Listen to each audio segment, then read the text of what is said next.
Hey everyone, Cacophonous Corfish here. In this video, I'm counting down my top 10 favorite middle stage Pokemon. If you don't know what middle stage means for some reason, it's a Pokemon who can both evolve and be evolved into. These Pokemon are known for being useful in story playthroughs, but in competitive, not so much. However, a lot of them have really good designs. So, to give some of these Pokemon more attention, I'm counting, well, you already know, top 10 best middle stage Pokemon, judged by design and not battling skills. But before we start, here are some quick honorable mentions.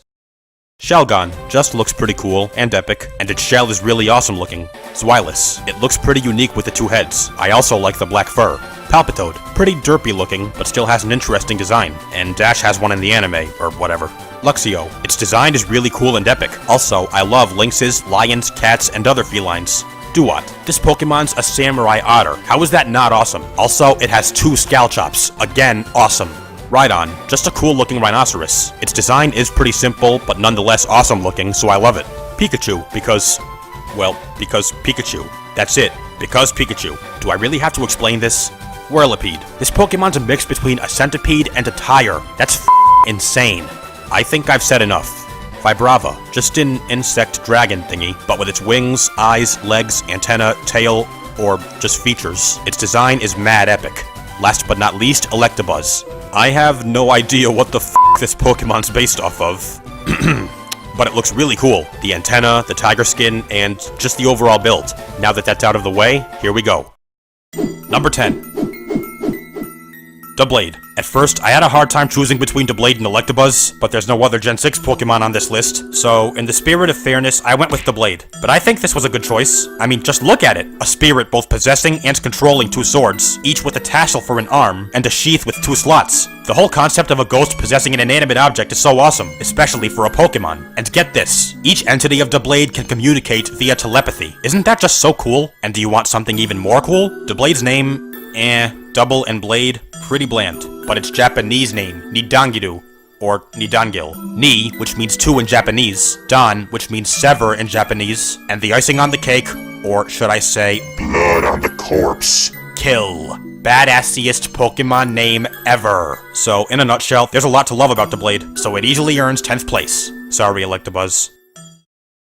Number 9. Quilava.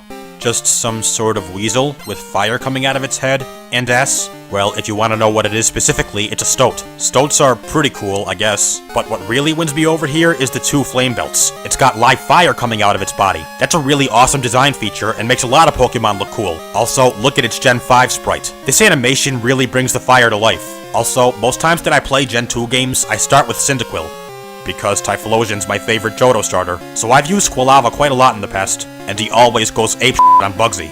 And Jasmine and Price too, although by the time I get that far in the game it's already evolved. Also, in the anime, Dawn and Dash each have one, although I wish one of them would evolve. But the point is, Quilava's nostalgic to me, and along with that, its design is awesome, so it had to have a spot on this list. Number 8. Haunter. Like most of Gen 1's roster, Haunter's design is pretty simple, but still very cool. It's just a ghost, or shadow, or one of those two, at least, with two disembodied hands. I really have no idea why I like this design so much. It just looks really cool, that's all. Well, maybe it's for more personal reasons? I used Haunter in quite a few playthroughs. Fire Red, Diamond, Soul Silver. Ash had one in the anime, which he left with Sabrina. Look at this Gen 5 sprite. It's really cool. It's Gen 5 sprite. Its shiny form, its tongue and aura around its hands turn blue. Its Japanese name is literally Ghost. Its Japanese name is Ghost. Look, I just like Haunter, alright? It's got a cool design, that's it, end of story. Number 7. Hakamo-o. I have to say, Kommo-o does look cool, but its design just goes overboard on the scales. However, Hakamo-o has enough to look cool, and still fit its scaly Pokemon species name. Also, its design is badass. A gray dragon with scales, again, and tons of cool looking features. The scales, again, eyes, claws, tail, feet, everything. It all comes together very epically. Also, its type is dragon fighting. Those are two of my favorite types, and overall, it's just an epic combination. There's just one thing I wish was different about Hakamo-o. I wish it could learn clanging scales. I know it's supposed to be Komomo's signature move, but still. There's also something else I'm hoping. I'm not really sure why, but Hakamoa just seems like an Ash Pokemon to me. So yeah, really hoping he obtains one. And if he does, he'd better not evolve it. So Hakamoa's design is very epic, and therefore it easily earns 7th place. And who knows, if Ash does get one, maybe it'll go even higher. Number 6. Torvacat. Torvacat is a cat, and as I said before, I love cats. Also, its type is fire, and fire is one of my favorite types. Apart from the color scheme, it may look a bit too much like an ordinary domestic cat, but I just can't help but love it. Oh, and that flame bell thing on its chest is very cool. Now, I might know what you're thinking. Linton must be his main Alola starter. No, that would be Rowlet. Hashtag Team Rowlet! Because I love the out of Decidueye. Well, in one of my subsequent Sun playthroughs, I wanted to give Incineroar a try, because I love the out of it too, so I had my cousin breed his, then trade me the egg. Bottom line, yes, I have used Torvacat on a playthrough once, so nostalgia doesn't really apply here, but you know what does? The anime. Because Ash has one. Of course, there's always a chance he'll evolve it, but again, I love Incineroar, so win-win. Anyway, the point is, Torvacat has a really cool design, so it earns number 6 on this list, no contest. Number 5. Dragonair. This Pokemon's a serpentine dragon. If you just hear that, you know you're in for an awesome Pokemon right off the bat. Also, look at these features. The eyes, wings, horn, orbs, and just overall serpentine build. And yes, I said wings. That's right. Believe it or not, Dragonair can fly. This is definitely a dragon-type design done right. Also, I gotta bring something up. I love Dragonite, Dragonair's evolution, if you didn't already know, noob. But how in the fiery depths of hell do you go from this to this? From a serpentine dragon to a bipedal one. What is it, just shrink, gain 50 pounds, sprout limbs, and its wings migrate to its back? This is a really nonsensical evolution, but never mind that. Dragonair's elegant design secures it 5th place. Number 4. Ivysaur. Rhyming! Ivysaur is a reptile, specifically a frog or toad, with 4 leaves and a pink bulb growing out of its back. Like with Haunter, I'm not quite sure why I like Ivysaur so much, I just do, because it looks awesome. Also, I kinda have some nostalgic memories with it. In my first playthrough of Y, when it came time for me to choose my Kanto starter, I went with, yes, Bulbasaur. Obviously, I considered Charmander first, but I already had a fire type on my team, so... Point is, I have used Ivysaur on a playthrough before, but that doesn't really help for nostalgia, because it was only once, and X and Y aren't that old. And in the anime, Ash almost had one.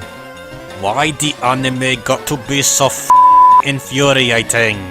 Shauna has one. Oh, freaking great. Shauna has one. Whoop-de-damn-doo. Ah, forget about the anime. Here's the real highlight of this. Ivysaur is playable in Super Smash Bros. And he's even pretty darn good. In fact, he's one of my best Brawl fighters. I'll bet you that back before Brawl was announced, no one saw that coming. Hopefully when Ultimate comes around, he'll be just as good, if not better. But despite that, the main reason why I love Ivysaur so much is its design. And Smash Bros. To a lesser extent, so I'd say that's enough for 4th place.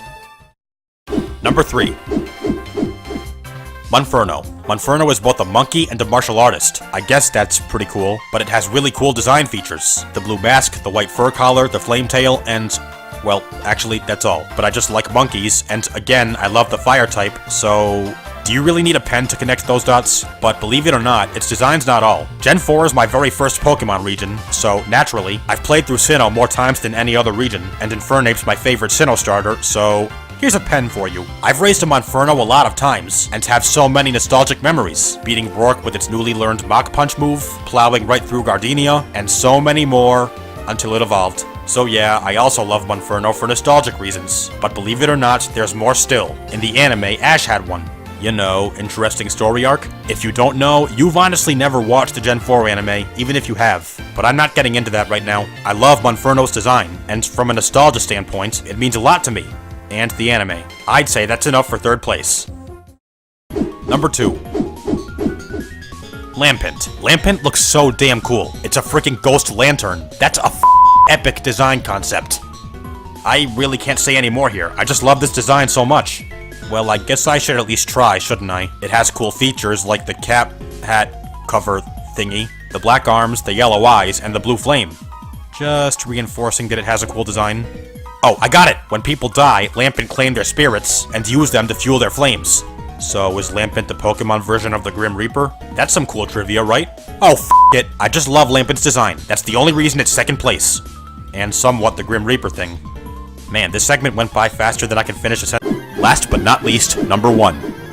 Grovyle. Grovyle's just a gecko, but look at these features. The leaves and the reptile, gecko, dinosaur thing it has going on. This design is extremely epic.